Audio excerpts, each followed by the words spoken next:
lance une petite animation parce que... Voilà, hop là. Désolé. Ouf, pas encore. Voilà, ouf, on y est. Voilà, c'est parti. Donc voilà, bonjour, je suis donc enseignant en philosophie en lycée et je suis ravi de pouvoir être avec vous aujourd'hui. J'ai eu besoin de beaucoup d'images parce que je voulais vous montrer un cheminement d'ensemble et je sais qu'à l'oral c'était un petit peu trop, il m'aurait fallu plus de temps. Donc normalement ces images vont me permettre d'être un peu plus efficace. Tout d'abord, moi ce qui m'a intéressé c'est d'échanger avec mes élèves et de voir avec satisfaction que certains étaient intéressés par le féminisme. Mais ce que j'ai remarqué, c'est que certains avaient une conception très particulière aussi du féminisme, et de voir que sur les réseaux internet, ou les endroits où les jeunes étaient, eh bien ce n'était pas la vision en fait universaliste du féminisme qui était présentée, mais une autre vision. Ma question, ça va donc être comment ça se fait eh bien que de plus en plus de personnes puissent se détourner parfois du féminisme universaliste, et je vais essayer de montrer qu'il y a un bloc, un système composé de 3 blocs en fait conceptuels qui sont très efficaces, qui sont finalement assez subtils et que je vais essayer de voir avec vous. Tout d'abord, il faut bien voir que comme ça a été bien dit avec détail, moi je vais être très rapide là-dessus, l'universalisme refuse tout critère en fait de sexe, de couleur de peau pour juger la qualité ou l'intérêt des propos d'une personne. Automatiquement, les Lumières, qui sont intrinsèquement liées avec l'universalisme, se dira, tiens, mais s'il y a des traditions qui fonctionnent différemment, c'est peut-être que ces traditions, il va falloir les passer en fait à une analyse critique pour faire la différence entre les bonnes et les mauvaises. C'est ce que Olympe de Gouges fait en toute cohérence en se disant, mais au fait, cette tradition qui met les femmes à avoir un rôle subalterne dans la politique et dans la société n'est pas justifiée, et après tout, on peut faire la même réflexion en ce qui concerne l'esclavage. Le féminisme universaliste est tout à fait capable de penser que les luttes ont quelque chose en commun. Il y a en l'homme un refus de l'altérité, et cette altérité frappe toutes les différences, générant effectivement des discriminations qu'on retrouve dans le phénomène du bouc émissaire, la misogynie, le sexisme, le racisme, etc. etc. Alors, quand on comprend ce modèle-là, automatiquement, ce qui est beaucoup plus attractif, finalement, pour les jeunes, c'est un système dans lequel on ne se limite pas à un conservatisme, où la place n'est pas déterminée par la tradition dans laquelle on n'est pas, et ça a été bien dit, ramené systématiquement à sa communauté. Et on voit que l'universalisme oppose au conservatisme le progressisme, au patriarcat le féminisme, à la racialisation, au communautarisme, l'antiracisme, et de la même façon à la théocratie ou au multiculturalisme, la laïcité. Attention, multiculturalisme n'est pas la multiculturalité. La France n'est pas une république monoculturelle, elle accepte heureusement différentes cultures, mais on ne fait pas politique à partir de ces cultures. Alors, ce qui est troublant, c'est qu'en théorie, eh bien, ça devrait être beaucoup plus attractif. Comment ça se fait qu'à l'heure actuelle, l'universalisme se retrouve parfois menacé?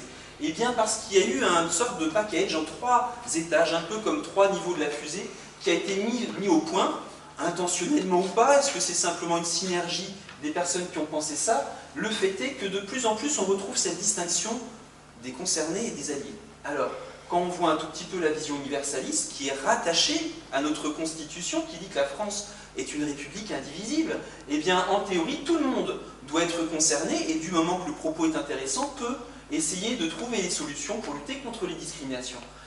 Dans un deuxième temps, on voit une menace par une communautarisation, effectivement, qui permettrait de dire simplement les femmes s'occupent des problèmes des femmes, les noirs, les problèmes des noirs, les arabes, des problèmes d'arabes, etc.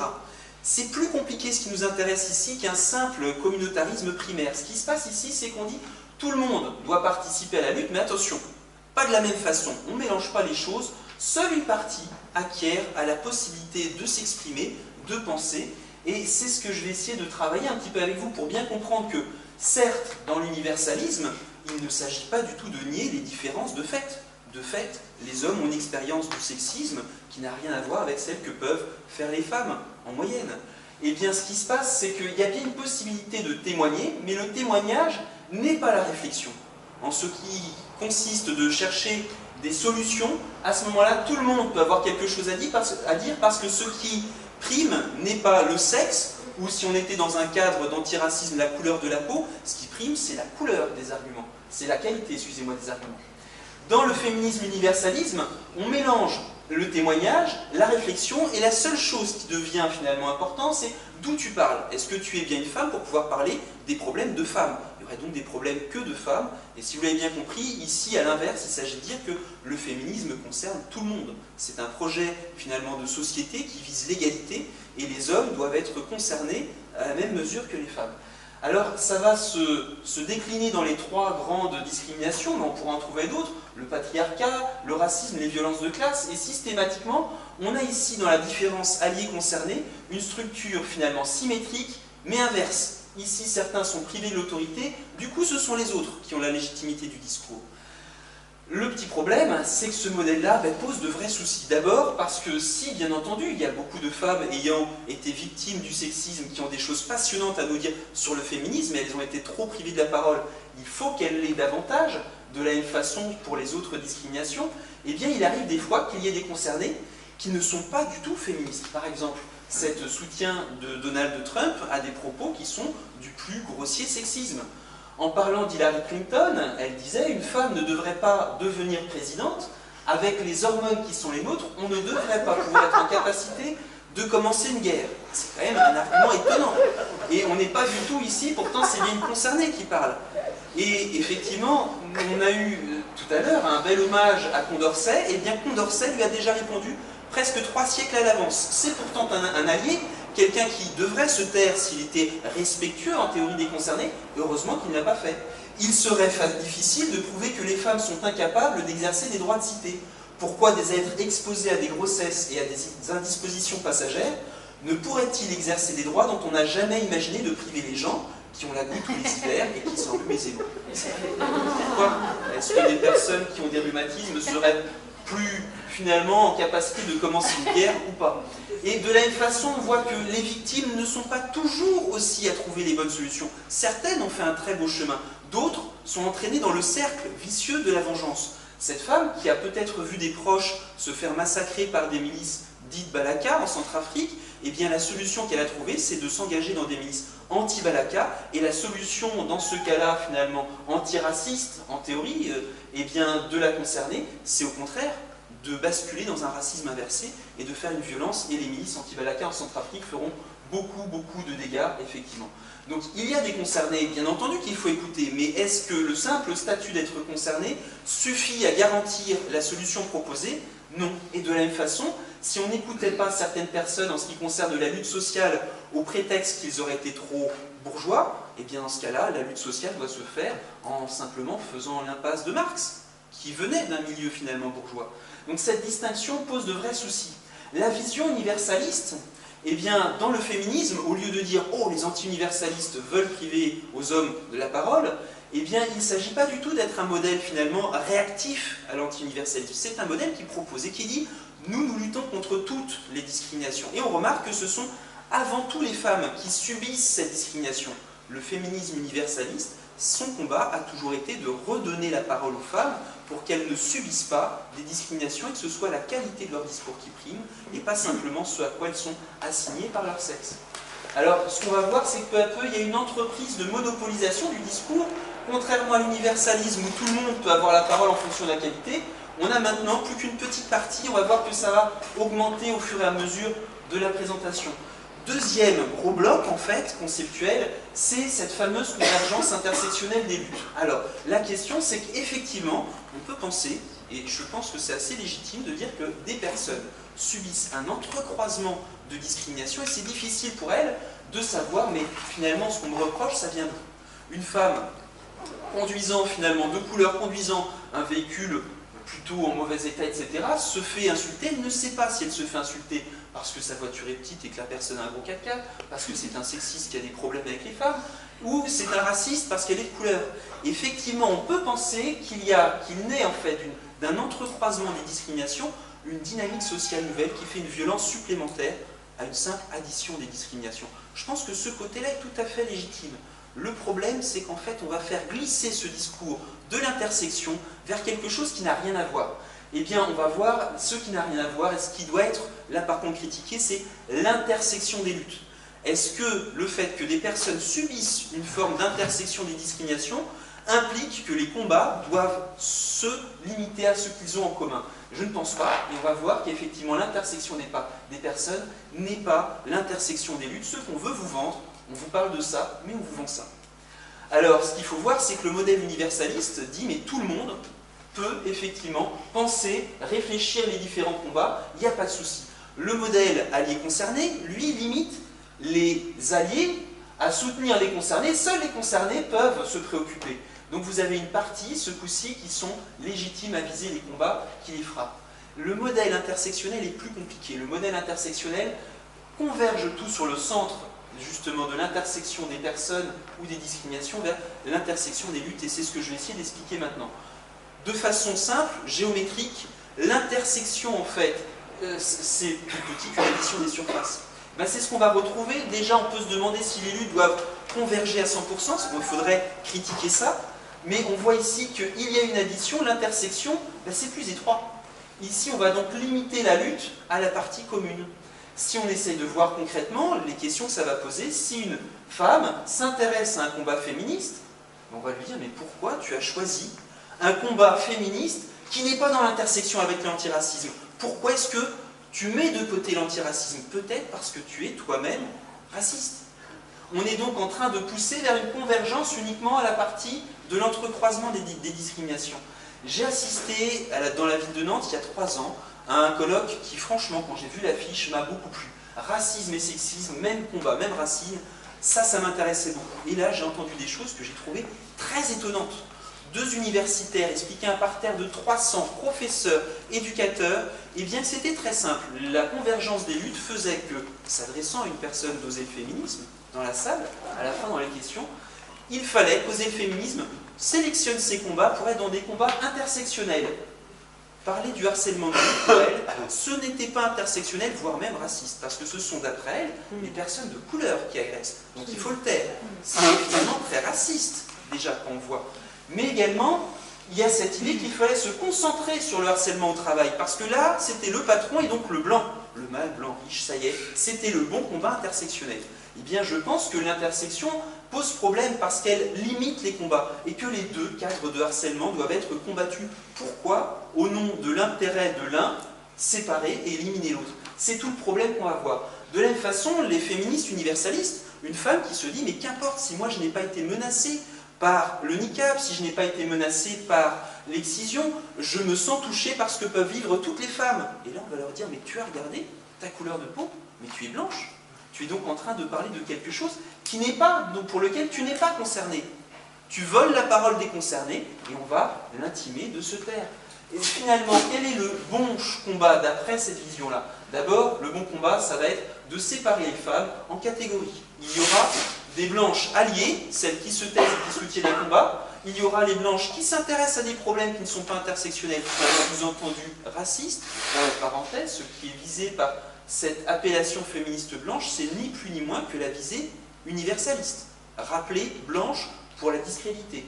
Et on va donc ici avoir un combat qui va aller dans l'intersection. Les femmes alliées aident et soutiennent les concernés. Celles-ci, enfin, peuvent mener la lutte uniquement vers l'intersection.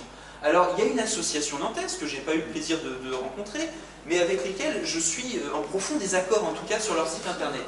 Ici, ce sont des féministes inclusives, ce sont des féministes plurielles, et elles précisent, attention, nous sommes des femmes blanches. Cependant, nous tenons à laisser la parole aux concernés, ce sont bien des alliés. Eh bien, ces femmes blanches qui tiennent à ne pas parler à la place des concernés sont malheureuses parce que parmi elles, elles n'ont pas de concernés qui sont voilés. Elles recherchent donc, elles vont sélectionner dans les concernés la bonne concernée qui leur permettra enfin de faire un happening djihad. Hijab, excusez-moi. Terrible lapsus, excusez-moi. Alors, un happening djihad, eh bien, ici... Hijab, excusez-moi. Elles tiennent néanmoins à bien préciser eh bien, que, attention, elles sont blanches, mais elles ne sont pas des féministes blanches, sous-entendu racistes. Et on va voir qu'il y a des problèmes de cohérence là encore. Les problèmes de cohérence, c'est qu'on a toujours fait porter aux femmes et aux victimes eh bien, la responsabilité de la violence qu'elles reçoivent. Tu as bien réfléchi avant de sortir comment tu t'étais habillé, ces chiffres terribles que vous connaissez sans doute.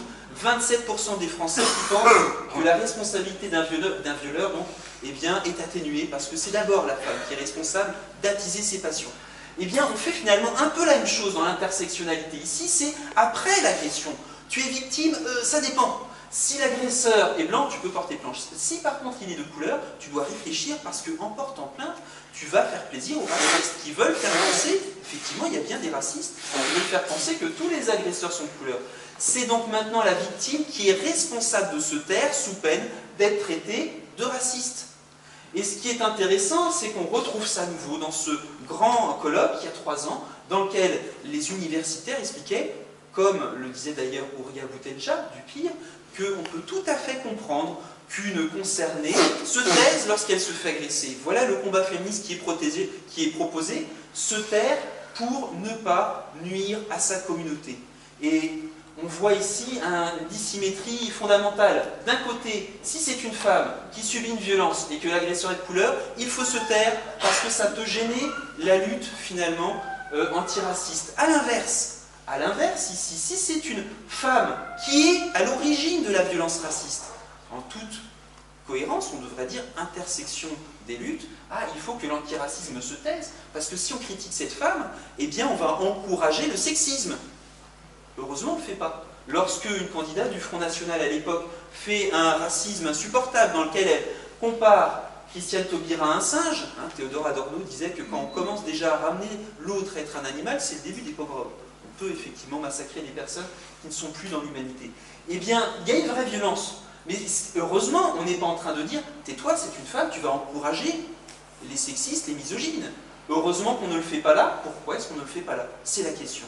On a toujours demandé aux femmes, en fait, finalement, de passer à la fin. D'abord la lutte des classes, après les femmes. D'abord l'antiracisme, après les femmes. Or, la première altérité, on disait qu'il y avait un rejet de l'altérité, de la différence, peut-être qui était à l'origine de tout ça. Mais la première altérité, c'est celle des sexes. Et on retrouve Françoise Lhéritier dire quelque chose de très important. L'inégalité homme-femme est à la base de toutes les discriminations et de tous les racismes. Elle a formé le moule dans lequel ils se sont coulés. C'est en réalité le cœur de tous les problèmes de discrimination. Elle a raison, elle ne dit pas que le féminisme est plus important que l'antiracisme. Elle dit qu'il est originaire. Il y a quelque chose qu'on ne peut pas mettre systématiquement après, en seconde position. Je crois qu'elle a raison. Et le problème, c'est que dans cette conception intersectionnelle, là on était dans l'allié concerné, on va rajouter encore un étage pour laisser la légitimité de la parole à encore moins de personnes. Certaines se taisent, soutiennent, d'autres refusent de se taire, apparemment ce sont des racistes, et elles sont intimées au silence. Troisième étage de la fusée, la conception monosystémique. Alors ça c'est important parce qu'on ne le dénonce pas toujours suffisamment et ça fait des ravages dans la conception. Oui, l'antiracisme doit bien comprendre que le racisme n'est pas un phénomène individuel. On n'est pas raciste simplement tout seul. Il y a bien ce problème de relation à l'altérité, mais nous sommes en fait dans une société où il y a en fait plein de systèmes différents qui peuvent rediriger ma haine, l'augmenter, l'encourager, la freiner. Et cet ensemble-là est à l'origine, au final, du racisme. Il y a donc plein de systèmes. Nous sommes bien dans une conception systémique, mais plurisystémique. Et de là, s'en suivront plein de racismes. Alors pourquoi j'ai mis le racisme anti-blanc tout petit? Parce qu'il est évident que c'est une relation de majorité par rapport à des personnes qui sont estimées comme étant dans les minorités. C'est le Front National qui veut faire croire que le racisme anti-blanc, excusez-moi, l'extrême droite veut faire croire que le racisme anti-blanc est plutôt à l'origine, finalement, d'un simple racisme en réaction. Il faut effectivement combattre l'idée que le racisme anti-blanc aurait une force ou que ce serait un combat prioritaire. Par contre, on ne peut pas exclure qu'il y ait des petits systèmes capables effectivement de générer, que ce soit des racismes en retour ou autres. Alors revenons à cette conception-là, on va maintenant voir ce qui nous est proposé. C'est pas ça qui nous est proposé, il nous est proposé de considérer qu'il n'y a qu'un seul système. Et ça va tout changer. Si un système, il y a des propriétaires de ce système. Les propriétaires seront très clairement les blancs. Les blancs sont racistes, et par contre, les personnes de couleur sont les victimes. Ils ne peuvent pas posséder ce système qui est contre eux. Automatiquement, on va avoir ici l'idée que les différents racismes ne se comprennent pas par rapport à la violence des discriminations, mais par rapport à la position des communautés face à ce système supposé. Ça va changer beaucoup de choses. Du coup, le racisme anti-juif, qui est pourtant parmi les plus violents, 50% des actes, sur peut-être moins d'1% de la population, eh bien, devient difficile à comprendre, parce qu'après tout, ce grand système des Blancs semblerait viser d'autres personnes, et on va voir qu'il y a une pente glissante vers l'antisémitisme là-dedans. Quant au racisme anti-blanc, n'en parlons pas, il est simplement plus du tout compréhensible. Alors, il suffit d'avoir un élément d'échelle et de se dire, après tout, il y a un système, un gros système, ce système eh bien, est dans l'État. C'est l'autorité, c'est la police, les institutions, voire même notre constitution. Automatiquement, chez une partie de la jeunesse, on incite à la haine, au rejet de tout ce qui peut être attaché à ce grand système raciste. Les droits de l'homme, la laïcité, etc., etc.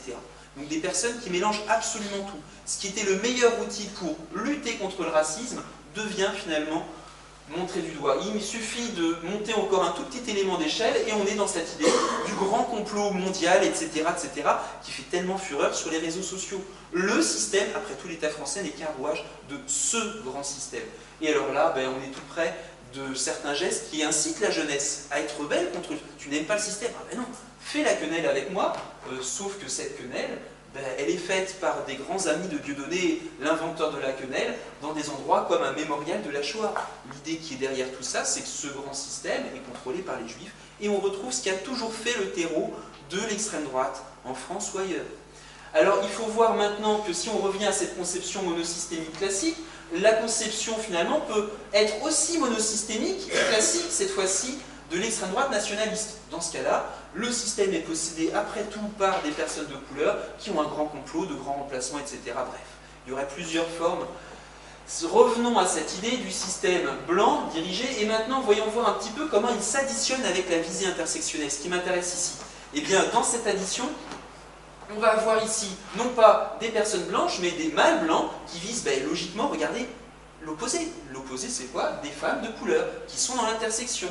Et on va devoir faire des bulles de protection de ces femmes de couleur, qui fait que même une blanche bien intentionnée qui voudrait rentrer dedans serait interdite parce qu'elle véhicule avec elle la blanchité, l'agression, etc. On a donc le féminisme qui devient obsédé par la race et qui est obsédé aussi par la non-mixité, ce qui est bien dommage. Eh bien, il y a quand même une petite astuce pour rentrer dans ces bulles de non-mixité raciale.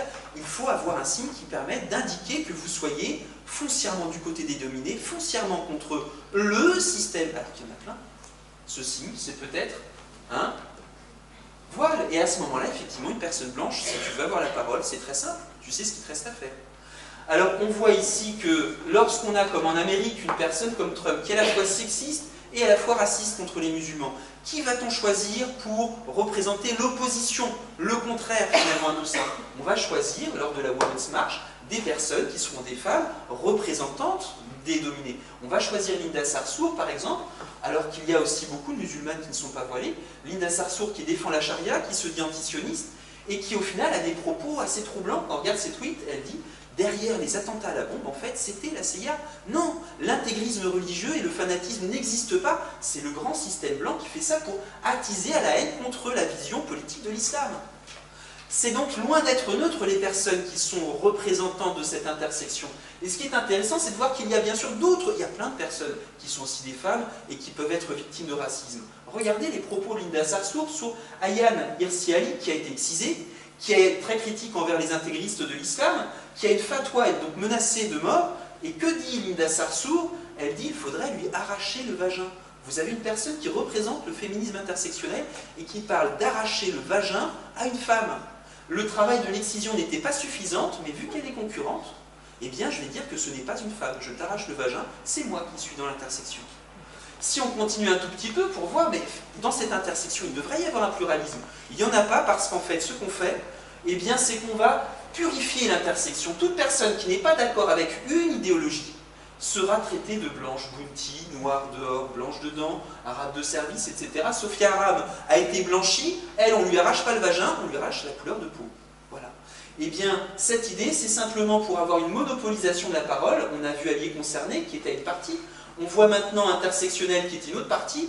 Quand on mêle ça avec la vision monosystémique, on a quoi? Des personnes blanchies, et on se retrouve à dire, attention, si vous n'êtes pas d'accord avec ces personnes-là, vous êtes blanc, vous êtes raciste. Et pourtant, qui il y a dans ces gens racistes? Eh bien, il y a ni plus ni moins que l'ensemble des personnes, indépendamment de leur couleur, qui s'opposent à cette vision anti-universaliste. Sous prétexte d'antiracisme, on a simplement un combat anti-universaliste. Malheureusement, ça fonctionne. Ça fonctionne à tel point qu'en théorie, on disait les jeunes devraient être intéressés par l'universalisme. 2 minutes vraiment. Et finalement, eh bien, on voit qu'il y a eu une sorte de packaging, une stratégie marketing pour réhabiller l'anti-universalisme en convergence intersectionnelle des luttes contre le système, et ça peut plaire aux jeunes, parce que c'est trompeur. Regardez un tout petit peu une chaîne, c'est un simple exemple, comme le Qatar, il y en a plein en fait d'autres anti-universalistes. Eh bien, fait des formats vidéo pour les jeunes francophones, français, québécois, etc., eh bien, qui expliquent à la jeunesse ce qu'est le vrai antiracisme. Le vrai antiracisme, c'est pas d'appropriation culturelle. Une noire se fait des tresses de noir, une blanche n'a pas le droit de s'en faire, etc.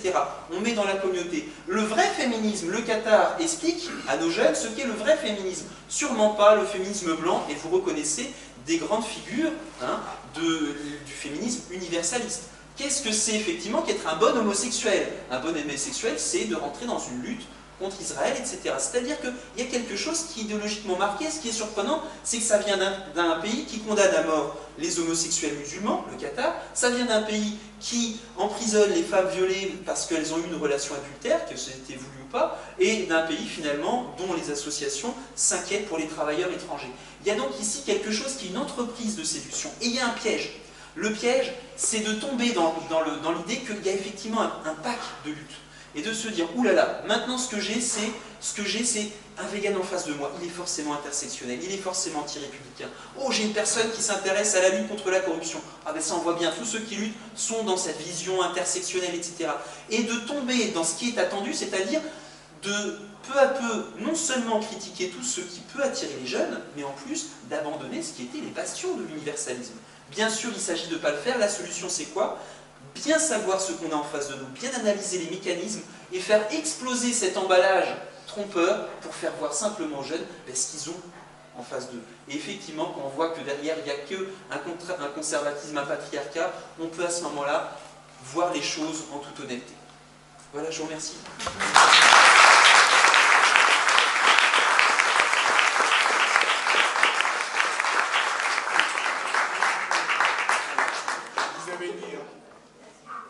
Il est bon. Et il l'a montré. Franchement, ouais, ça apprend énormément de choses. Il a décortiqué ce qu'il fallait. Et je voulais juste partager avec vous un message, parce qu'il a parlé de féminisme pluriel de Nantes. Il m'a envoyé un message que je partage avec vous. Bonjour, nous défendons un féminisme intersectionnel, inclusif. Par conséquent, nous soutenons des associations comme la LAB. Merci de nous retirer de votre liste à laquelle nous nous sommes jamais inscrits par ailleurs. Je les ai désinscrits tout de suite avec un plaisir non dissimulé. C'était réglé. J'annonce officiellement aussi mon temps.